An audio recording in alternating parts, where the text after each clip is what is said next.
hujan tinggi, omset pedagang di alun-alun terjun bebas.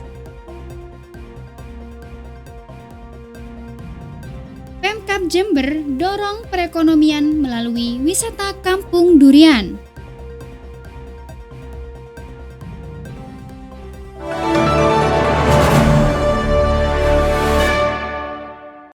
Halo Sobat, salam jumpa dalam kelas IJTI, Ruang Profesional Menjadi Jurnalis Merdeka. Bersama saya, Amalia Nisrina. Selain dua informasi tadi, kami juga akan menyajikan informasi menarik lainnya. Tetap bersama kami di News 58.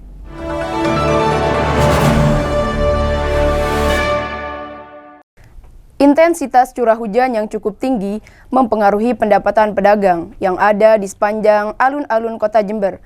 Cuaca yang tidak menentu membuat daya beli masyarakat anjlok. Kondisi ini menyebabkan omset pedagang ikut tertekan. Keramaian di alun-alun Kota Jember pada akhir pekan nyatanya tidak berdampak signifikan terhadap penjual minuman dingin terlebihnya saat musim hujan. Menurunnya daya beli masyarakat terjadi secara konsisten. Pendapatan pedagang turun hingga mencapai 50%. Penurunan sangat dirasakan utamanya oleh penjual es. Salah satu pedagang mengaku pendapatan turun ke 50 hingga 70 ribu rupiah per hari. Sedangkan di kondisi normal, pedagang bisa mendapat omset sekitar 150 ribu rupiah per harinya. Untuk mengantisipasinya, penjual mulai menyesuaikan strategi usahanya mulai dari jam operasional hingga alternatif dagangan lain, agar dagangan mereka tetap berjalan di tengah cuaca yang tidak mendukung. Kalau pendapatan kalau di musim hujan itu hampir ya 5% udah hampir 5%. Gitu iya. Kalau misalnya saya tuh tidak musim hujan dapat per hari 150, kalau musim hujan ya bisa-bisa 50, 70 gitu. Kalau seperti musim hujan kayaknya ya pendapatan agak turun gitu. Ya pelanggan agak kurangin, tidak seperti biasa musim panas gitu. Selain itu, para pedagang berharap agar kondisi cuaca segera kembali normal, sehingga perputaran ekonomi pedagang kecil tetap terjaga, khususnya bagi mereka yang menggantungkan hidup dengan berjualan minuman dingin.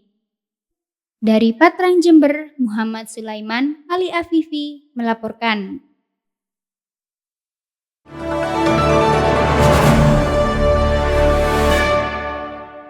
Bupati Jember Gus Fawaid meresmikan Kampung Wisata Durian di Desa Pakis, Kecamatan Panti, Senin pagi. Dibuka dengan penyatuan air dari 7 desa menjadi simbol keharmonisan, kesejahteraan, dan harapan baru bagi masyarakat Jember.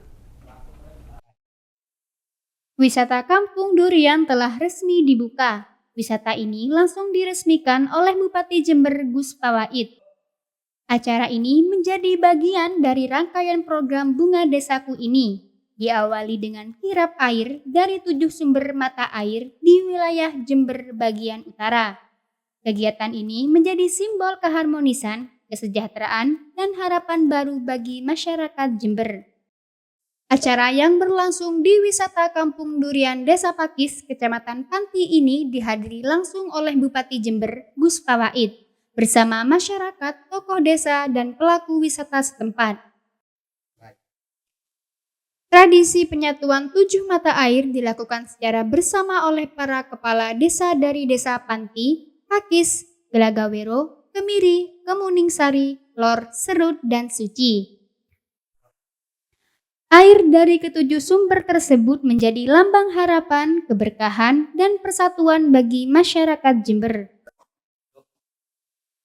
Dalam sambutannya, Bupati Jember menyampaikan bahwa pengembangan sektor pariwisata menjadi langkah strategis pemerintah kabupaten untuk menggerakkan ekonomi masyarakat desa, membuka lapangan kerja baru, serta menekan angka kemiskinan. Kita ada pagelaran budaya kesenian dan kita bisa lihat dan kita bisa melihat bahwa Jember memang sudah cocok menjadi miniatur of Indonesia. Semua suku, semua golongan ada di Jember dan kita melihat bahwa ternyata Jember ini memang tidak salah kalau 10-15 tahun yang lalu menjadi tujuan wisatawan dari Surabaya, dari Jakarta dan dari daerah di seluruh Indonesia bahkan dari luar negeri. Maka kita harus kembalikan lagi kejayaan 10-15 tahun yang lalu, apalagi Jember secara sejarah adalah ibu kota Karisidenan. Kemudian tentu Pemprov Jember ke depan akan mensupport salah satunya lewat ketersediaan infrastruktur, jalan dan lain sebagainya.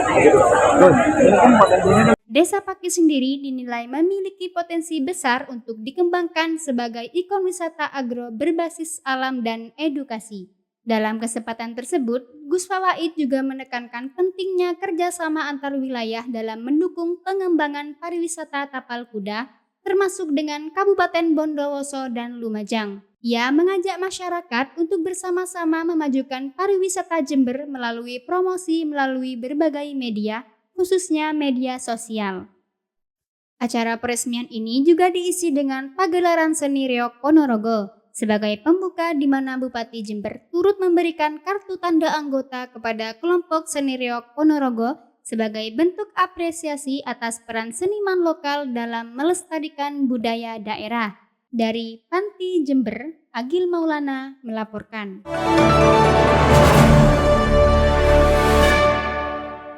Syiarkan ajaran Islam, P4NJ Jember gelar pengajian kitab. Informasinya akan hadir saat lagi. Tetap bersama kami di News 58.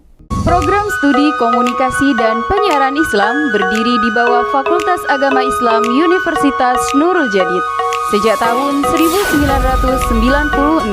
Prodi Komunikasi dan Penyiaran Islam merupakan prodi yang mengintegrasikan ilmu komunikasi dengan dasar keislaman yang merujuk pada trilogi dan panca kesadaran Pondok Pesantren Nurul Jadid. Kamera, roll in, action. Kembali lagi bersama kami di podcast KPI, bincang-bincang santai menuju masa depan.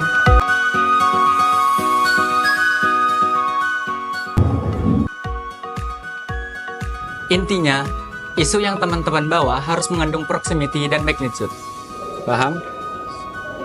Saya mengambil isu ini karena menurut saya hal tersebut mempunyai dampak yang cukup signifikan.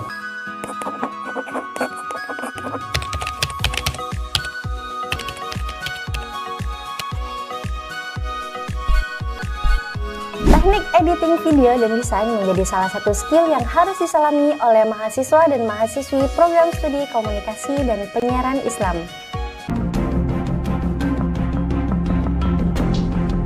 Menyusun skenario, menjadi sutradara dan aktor film memanglah bukan hal yang mudah. Oleh karena itu, di program studi komunikasi dan penyiaran Islam, mahasiswa dan mahasiswinya dilatih untuk menjadi scriptwriter, sutradara, dan aktor profesional. Kamera standby.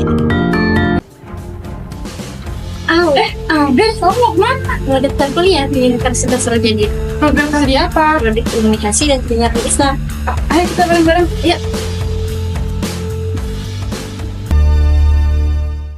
Demi syiarkan ajaran Islam dan untuk menjaga tali silaturahmi, P4NJ Jember gelar pengajian kitab. Pembantu Pengurus Pondok Pesantren Nurul Jadid atau P4NJ menggelar kegiatan pengajian kitab di Desa Pecoro, Kecamatan Rambi Puji, Jember, Minggu sore. Hal ini bertujuan untuk menjaga sanad keilmuan masyayikh Nurul Jadid dan terus mensyiarkan ajaran agama Islam. Kegiatan ini dilakukan secara rutin setiap bulan di kediaman salah satu pengurus P4NJ Jember.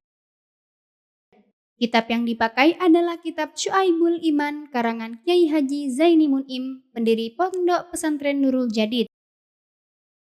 Pengajian kitab ini diampu oleh satu keluarga pesantren yakni Kiai Haji Abdurrahman Wafi. Selain diwajibkan untuk alumni Nurul Jadid, kegiatan ini juga dibuka untuk umum bagi masyarakat yang mengikuti pengajian. Tujuan kegiatan ini pertama pengajian rutinan, kajian terutama bagaimana kita tetap menjaga sanad kita dengan para masyayikh Nurul Jadid dan tetap menjaga konsistensi mutolaah belajar kita dan juga tentu untuk dalam rangka dakwah Islam.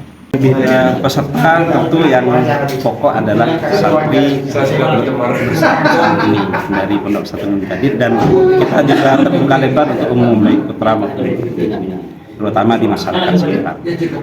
Pada penghujung kegiatan pengajian ini ditutup dengan pembacaan qasidah tawasul karya Kiai Haji Zaini Mun'im. Dari Rambi Puji, Sahrul Fajar melaporkan.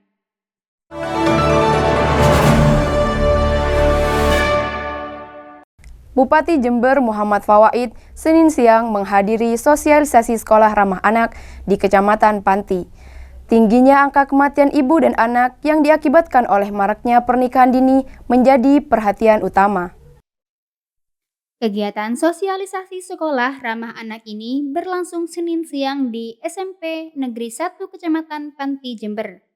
Bupati Jember Gus Muhammad Fawaid hadir secara langsung yang disambut meriah dengan pengalungan bunga dan tarian Kidung Ilahi.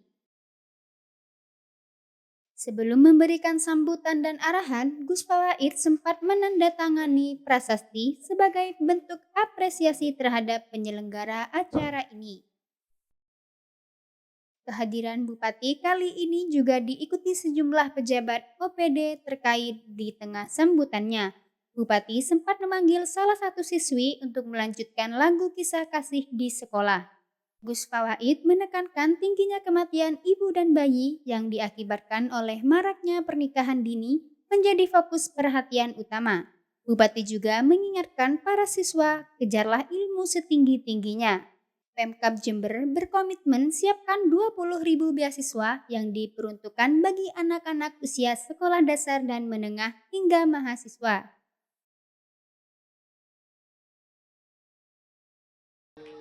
Ya, alhamdulillah hari ini kita melanjutkan rangkaian Bunga D1, dan sekali lagi Bunga D1 ini adalah kegiatan yang betul-betul bukan cuma berfokus pada satu hal, tapi banyak hal. Hari ini kita ke SMP 1, kita tahu bahwa angka kematian ibu di Jember tinggi, angka kematian bayi di Jember tinggi. Salah satunya berdasarkan hasil diskusi kami dengan dokter spesialis objin maupun dokter spesialis anak, itu salah satunya adalah pernikahan dini. Maka tadi kami sampaikan kepada anak-anak kami yang ada di SMP 1 Panti untuk jangan keburu menikah, tuntut ilmu sampai setinggi-tingginya. Bahkan kami sampaikan Pemkab Jember sudah menyiapkan 20.000 beasiswa untuk anak-anak Jember. Maka harapan kami dengan membangun kesadaran semenjak dini pentingnya ilmu dan tidak keburu untuk menikah atau pernikahan dini, mudah-mudahan ini bisa juga menurunkan angka kematian ibu dan bayi di dalam jangka panjang. Saya pikir semua guru akan punya peran yang penting ya, karena contoh guru kelas dia akan bertemu dengan siswanya agak lebih sering. Maka saya pikir semua guru punya peran yang lebih yang penting untuk bisa menanamkan bahwa pernikahan dini banyak risikonya, termasuk guru BK. Apalagi guru BK yang dia memberikan bimbingan konseling tentunya punya peran yang strategis untuk bagaimana menanamkan kepada anak-anak kita untuk tidak keburu untuk menikah atau pernikahan dini. Jadi Kegiatan sosialisasi sekolah ramah ini merupakan satu rangkaian acara dengan tajuk Bunga Desaku, yakni Bupati ngantor di desa dan kelurahan di Kecamatan Panti. Ini merupakan salah satu program unggulan Bupati Gus Fawaid untuk menjangkau pelayanan pemerintahan hingga di tingkat paling bawah yakni desa. Dari Panti Jember, Raihan melaporkan.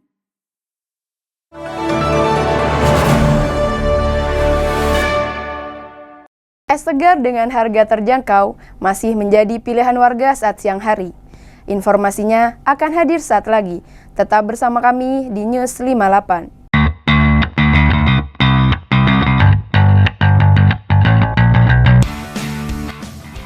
Inilah program edukasi jurnalis TV yang layak Anda ikuti.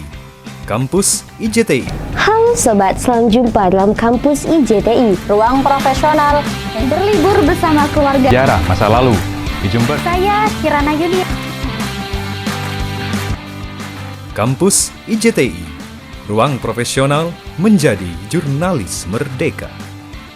Halo Sobat, saya Adiba, Eca Delis, saya Aisyah Mawadina, mahasiswi Inpas Nurul Jadid, Python Robot Hero, Program Studi Komunikasi dan Penyiaran Islam. Saya senang sekali menjalani praktikum jurnalis TV di kampus IJTI. Ditempa mental lapang, belajar secara langsung, Teknik reportase, berbasis audiovisual, dan memproduksi materi berita televisi. menimba ilmu dan pengalaman kepada ahlinya. Peserta diarahkan terlibat langsung dalam proses hunting berita, membuat skrip atau naskah berita televisi, voice over, dubbing, hingga proses editing video. Ayo bergabung dalam Kampus IJTI. Es segar dengan harga terjangkau masih menjadi pilihan warga saat siang hari. Di Jember, seorang penjual es di Kecamatan Patrang membuktikan bahwa usaha tidak pernah mengkhianati hasil. Beginilah suasana di gerobak milik Pak Adi Sucipto yang terletak di Kecamatan Patrang, Jember. Setiap hari, gerobak ini selalu ramai didatangi pembeli yang ingin menikmati es segar. Pak Adi menjual 2 jenis minuman, yaitu es kacang hijau dan es podeng. Dengan harga Rp5.000, minuman ini jadi pilihan pas untuk menghilangkan dahaga. Sebelum berjualan es, Pak Adi pernah mencoba berjualan kue, namun dagangannya tak begitu laris. Hingga akhirnya ia memutuskan untuk berganti jualan dan kini mulai mendapatkan pelanggan tetap. Kita secara penghasilan ya kita nggak muluk-muluk dengan sejujurnya ya. Jadi kalau memang ada rezeki itu lebih dari 100. Kalau rezekinya memang begitu, itu kurang dari 100. Tapi saya rutin. Cara jualan itu, cara penghasilannya ya udah cukup dari lebih lah buat PK5 orang kecil ini, usaha ini. Menurutnya, kunci usaha adalah ketekunan dan kemauan untuk terus mencoba. Di tengah panasnya cuaca Jember, segelas es segar dari gerobak sederhana ini terasa jadi penyegar sekaligus penghasil rezeki. Dari Patrang, Jember, Denny Kurniawan melaporkan.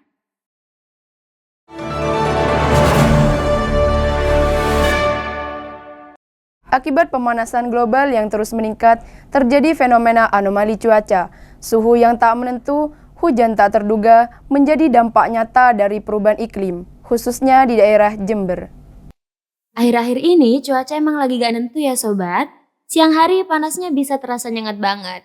Tapi tiba-tiba aja hujan turun tanpa peringatan. Hal ini terjadi gak cuma di beberapa kota aja, tapi juga di Jember.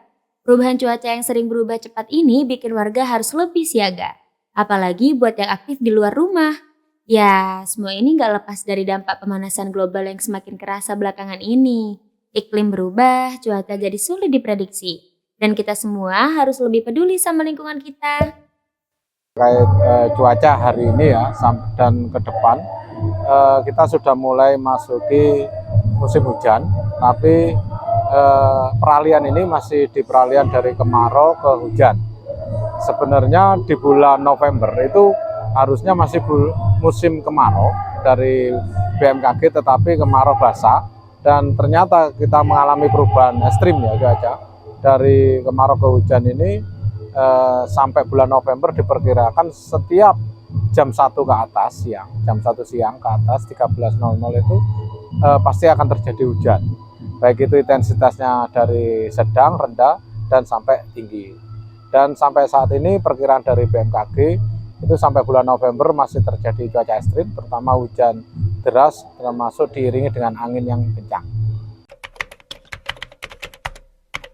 Langkah antisipatifnya kami harapkan dari masyarakat, ya pertama ya kita harapkan kepedulian dari masyarakat.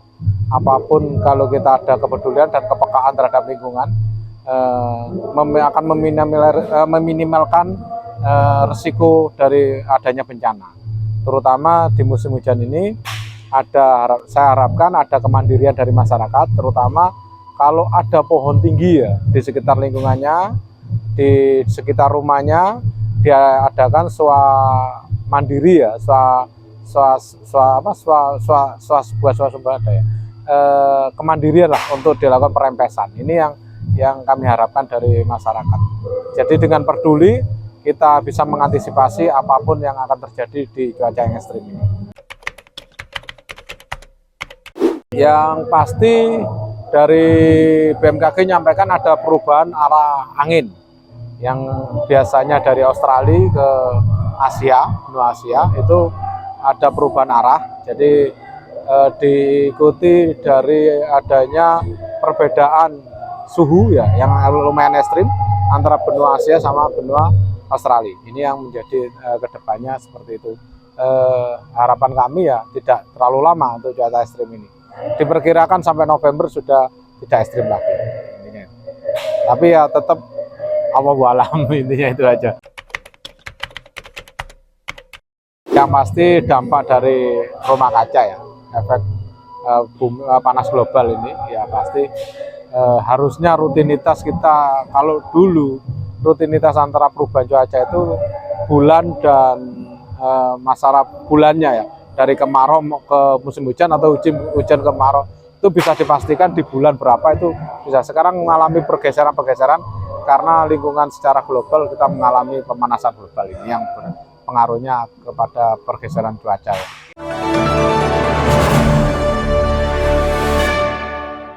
Menemani Anda menjadi jurnalis profesional, memperkuat kemerdekaan pers, berkontribusi untuk negeri.